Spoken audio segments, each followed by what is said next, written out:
Trump వాదన ఏంటంటే మా నుంచి మీరు ఎక్కువ ఆయిల్ కొనాలి, ఎక్కువ గ్యాస్ కొనాలి అనేది, ఎనర్జీ సప్లై ఉండాలి అనేది వాదన. దానికి ఇండియా అంగీకరించింది. అందుకని ట్రంప్కు రుచించే అంశము.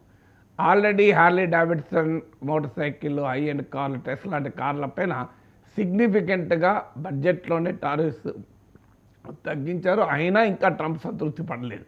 ఇంకా ఎక్కువనే ఉన్నాయంటున్నాడు. 70% తగ్గించినా కూడా ఎక్కువనే ఉన్నాయంటున్నాడు.